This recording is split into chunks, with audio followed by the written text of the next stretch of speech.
میں اپنے فکر کا خلاصہ آج آپ کی خدمت میں پیش کروں گا، وہ میرا اس سلسلہ اجتماعات کے اعتبار سے الوداعی تحفہ ہوگا۔ اب میں آغاز کر رہا ہوں۔ پہلی بات، اس سبب میں 3 باتیں مجھے کہنی ہیں۔ سب سے پہلی بات یہ کہ زندگی کی سب سے بڑی حقیقت موت ہے۔ ہم بلائے رکھتے ہیں، اپنے ذہن سے اسے دور رکھتے ہیں، لیکن واقعہ یہ ہے کہ زندگی کی سب سے بڑی حقیقت موت ہے۔ خدا کے منکر پیدا ہوئے ہیں، لیکن موت کا انکار کرنے والا بھی کوئی پیدا نہیں ہوا۔ اس لیے میں نے آیت آپ کو سنائی، کل نفس ذائقۃ الموت، ہر سی نفس کو موت کا مزہ چکھنا ہے، ہر جاندار کو موت کا مزہ چکھنا ہے۔ ثم الینا ترجعون، پھر ہماری طرف لوٹا دیے جاؤ۔ تو زندگی کی سب سے اہم حقیقت موت، اور موت کے بعد رجوع اللہ، آخرت، یہ سب سے بڑی حقیقت ہے۔ ایک حقیقت سب مانتے ہیں، سب جانتے ہیں، دوسری حقیقت کے اوپر پردہ پڑا۔ میں نے اس اعتبار سے نوٹ کیا، یہ الفاظ قرآن میں 3 مرتبہ ہے، کل نفس ذائقۃ الموت، ہر جاندار کو موت کا مزہ چکھنا ہے۔ انبیاء اس سے مستثنا نہیں رہے، رسول اس سے مستثنا نہیں رہے، اولیاء اللہ مستثنا نہیں رہے۔ وقتی طور پر استثناء حضرت عیسیٰ کا ہے کہ ابھی وہ زندہ ہے، لیکن عیسیٰ یاتی علیہ الموت، حضور نے فرمایا عیسیٰ سبھی موت آئے گی، جب دوبارہ آئیں گے زمین پہنچیں گے، پھر اس کے بعد اوپر موت وارد ہوگی، ان کی نماز جنازہ پڑھی جائے گی، انہیں دفن کیا جائے گا، وہ دور سے پہلو ہے، شادی بھی کریں گے، اولاد بھی ہوگی۔ باقی تو یہ ہے کہ کل نفس ذائقۃ الموت، سب کو موت کا مزہ چکھنا ہے۔ عیسیٰ بھی بالآخر اس سے مستثنا نہیں رہے، بلکہ قرآن میں ایک جگہ کہا گیا ہے فَإِن مِتَّ فَهُمُ الْخَالِدُونَ، کیا ہے نبی، اگر آپ کا انتقال ہو گیا تو یہ کیا ہمیشہ رہیں گے؟ کون ہے دنیا میں جو ہمیشہ رہے؟ انتقال تو ہونا، آپ کا بھی ہونا ہے۔ اِنَّكَ مَيِّتٌ وَإِنَّهُمْ لَمَيِّتُونَ، یہ تو مختصر ترین الفاظ تھے۔ اس سے آگے بڑھیے، سورہ انبیاء میں فرمایا کل نفس ذائقۃ الموت وَنَبْلُوكُمْ بِالشَّرِّ وَالْخَيْرِ فِتْنَةً وَإِلَيْنَا تُرْجَعُونَ، ہر جاندار کو موت کا مزہ چکھنا ہے، اور اس سے پہلے پہلے ہم تمہیں آزماتے رہیں گے، خیر کے ذریعے بھی، بھلائی دے کر، صحت دے کر، دولت دے کر، اولاد دے کر، شہرت دے کر، اور برائی کے ذریعے سے بھی، تنگدستی دے کر، بے عزتی دے کر، اہانت دے کر، ذلت دے کر، وَإِلَيْنَا تُرْجَعُونَ، اور پھر ہماری طرف لوٹائے جاؤ گے۔ یہ وہ دوسری حقیقت جو میں نے کہا کہ جس پر پردہ پڑا ہوا ہے، بہت بڑا پردہ۔ لوگ یہی سمجھتے ہیں کہ یہی دنیا کی زندگی ہے۔ قرآن کہتا ہے ان الدار الآخرۃ لہی الحیوان لو کانوا یعلمون، یہ تو آخرت والی زندگی ہے جو اصل زندگی ہے، کاش کہ انہیں معلوم نہ۔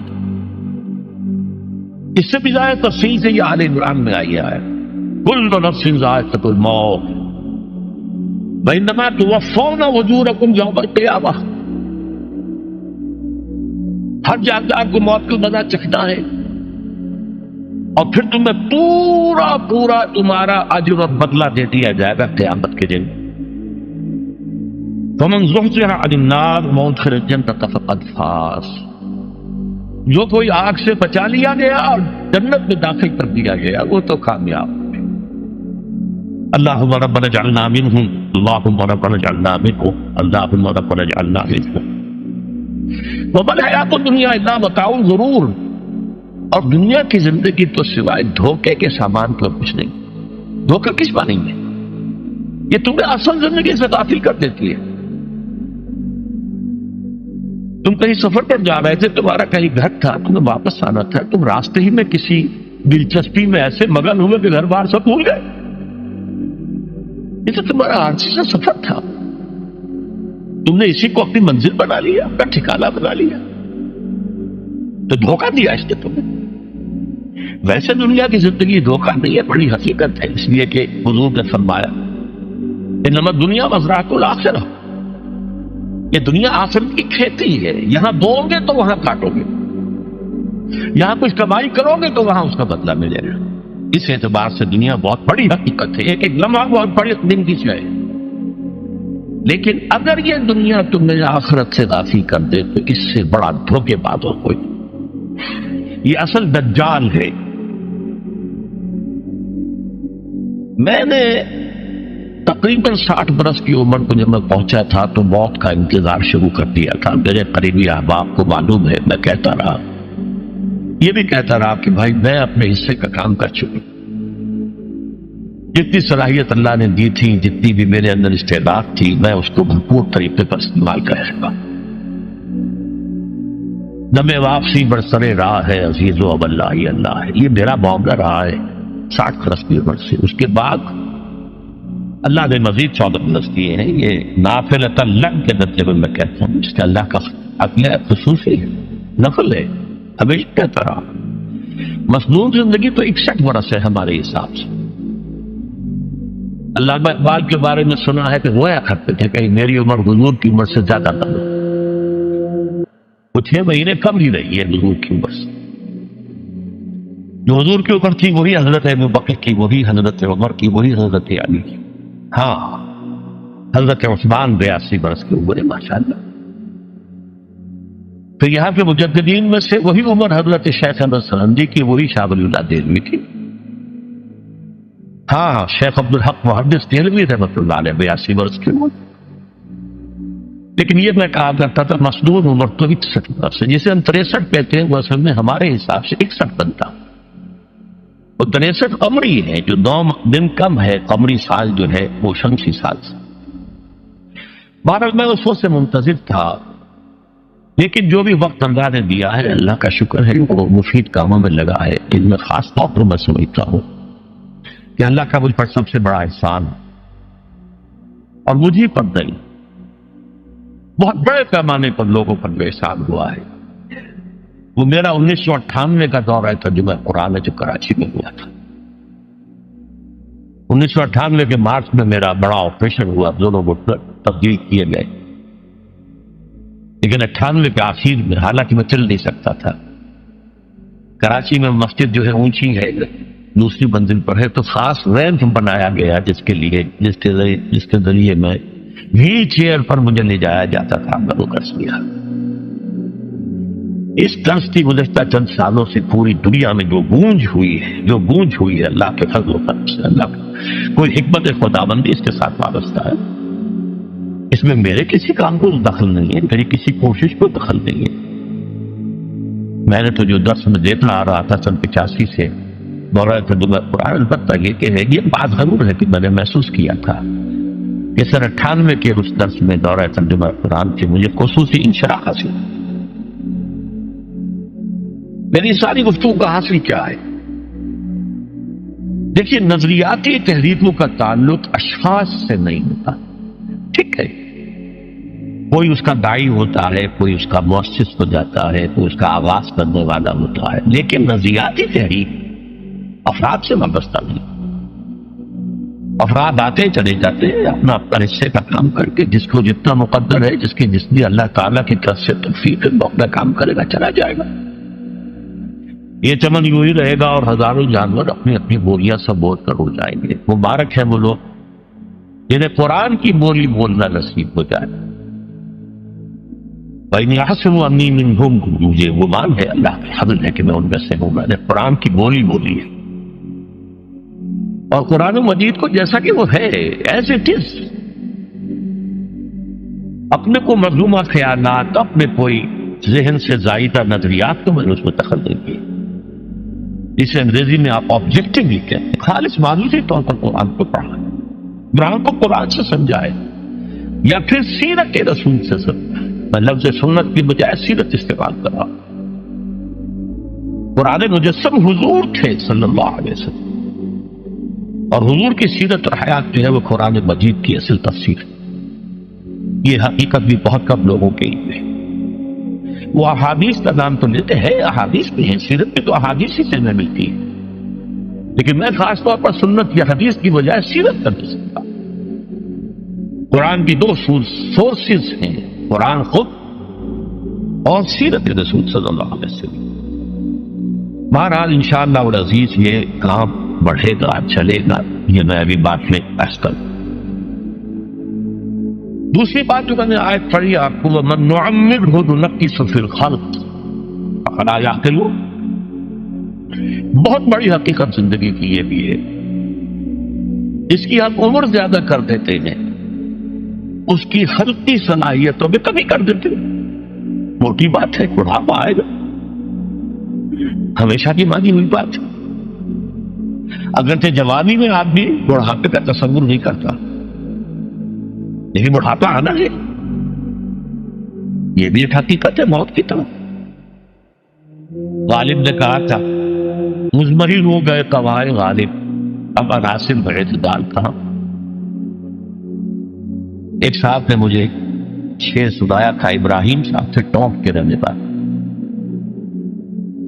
ذوق پیری پڑ گیا، جوش جوانی گھٹ گیا، اب عصا بنوائیے نخلے تمنا کاٹ کر. یہ تمنائیں جو ہے طول العمر کاٹو، اب کئی جوانی امنگوں والا کھوڑ گیا.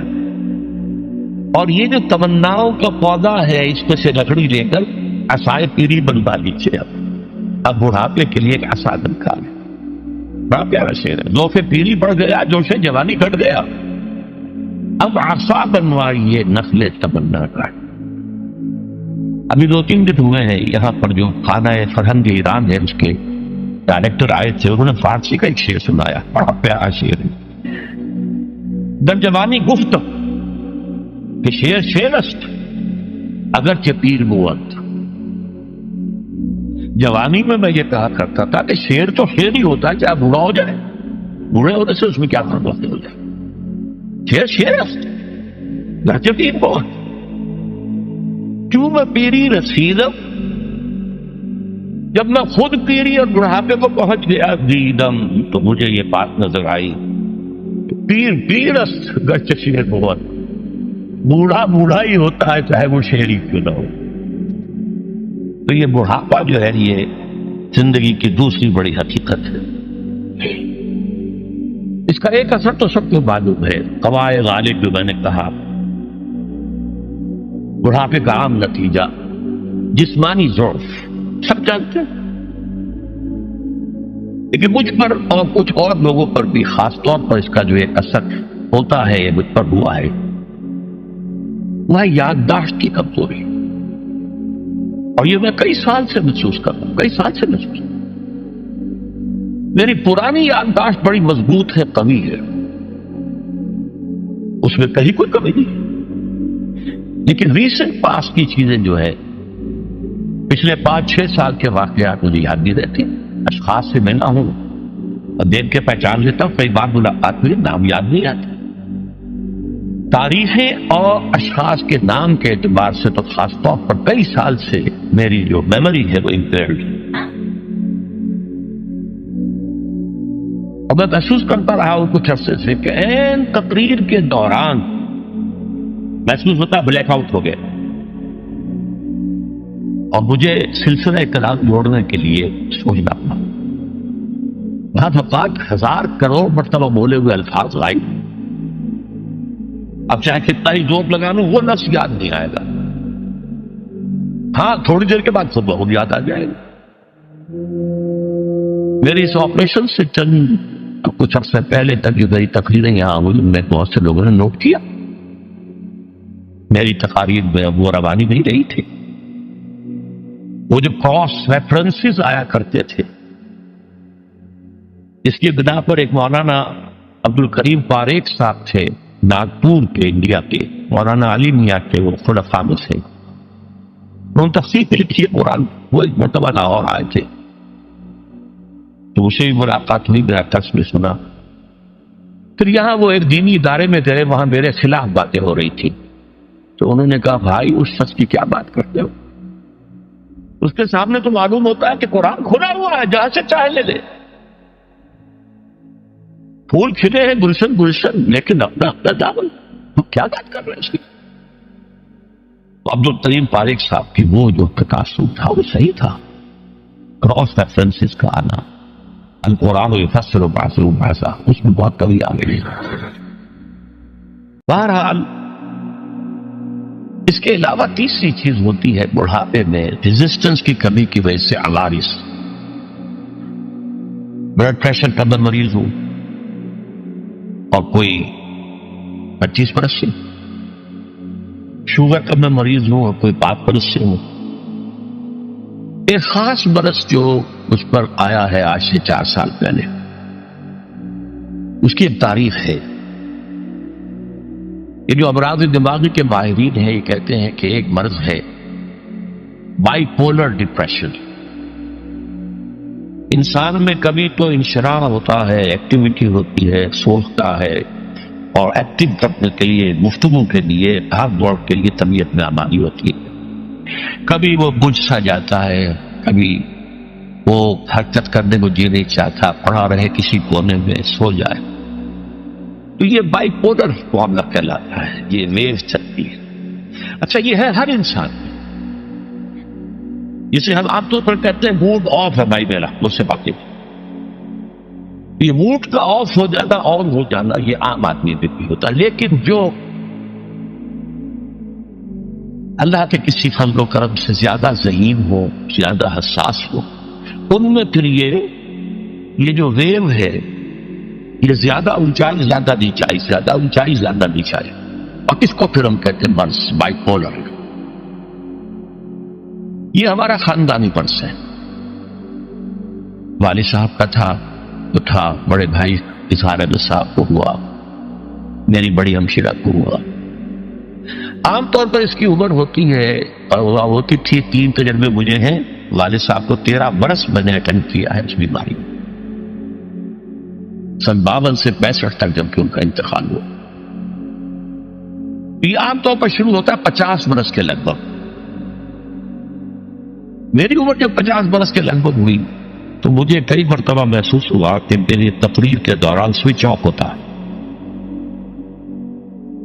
ایک مرتبہ سن 70 میں میری یادداشت کئی گھنٹوں کے لیے بالکل ضائع، اس کا میں نے تذکرہ کیا ہوا، میری کتاب ہے حساب کم و بیش، جو کیفیت من پر گزری تھی، جس کرب کے عالم میں وہ چند گھنٹے پر گزرے تھے، میں انہیں الفاظ میں بیان نہیں کر سکتا۔ آپ بھی خراب ہے، نہ ابتدا کی خبر ہے، نہ انتہا معلوم، کچھ بھی نہیں۔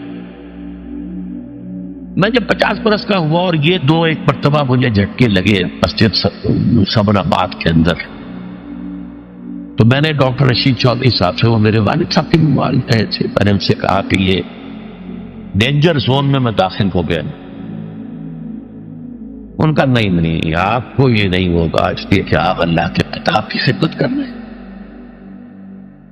تو ان کی یہ بات پارشلی ٹروتھ نکلی کہ 70 برس کی عمر میں مجھ پر یہ 20 برس اللہ تعالیٰ نے مجھے اس میں ایک بونس دے دیا۔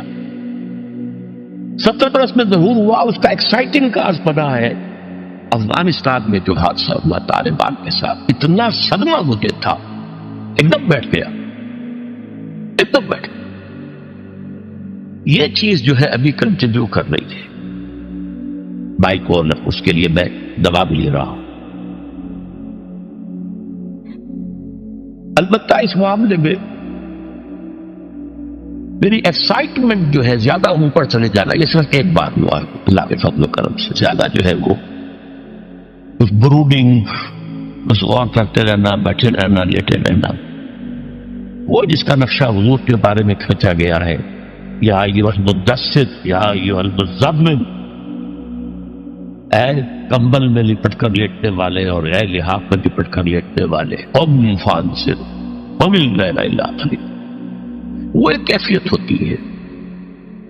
اور سورۃ الانشراح اور سورۃ الضحیٰ کی جو تفسیر مولانا پانی پتی رحمت اللہ علیہ، ثناء اللہ پانی پتی رحمت اللہ علیہ نے لکھی ہے، اس میں اس کا ذکر بڑی تفصیل سے، یہ 2 صورتیں اسی سے متعلق ہیں۔ تصوف کی اصطلاح میں اسے کہتے ہیں قبض اور بسط۔ کبھی قبض ہوتا ہے، اندر سے گویا کہ بندش لگ گئی ہے، کیوں ہو گیا کہ پتہ نہیں، کچھ کام کرنے کو جی نہیں چاہ رہا، اور کبھی بسط ہوتا ہے، طبیعت اور مزاج کھلا ہوا ہے، گفتگو کر کے بھی لطف آنا. یہ قبض اور بسط اسی کے لیے پھر آیا ہے الم نشرح لک صدرک. یہ انشراح بسط جو ہے وہ انشراح. بہرحال ایک میرا مرض جو ہے وہ یہ ہے، اس دوران میں بہت سے دوسرے امراض نے آ کے ڈیرے ڈالے. کئی مہینے تک ایسی سخت کھانسی رہی مجھے کہ ہر کھانسی کے باؤنڈ کے بعد مجھے تھوڑی دیر کی بے ہوشی ہو جاتی تھی. ایک مرتبہ اسی طرح کے معاملے میں غسل خانے میں گرا ہوں، سنکوپی اسے کہتے.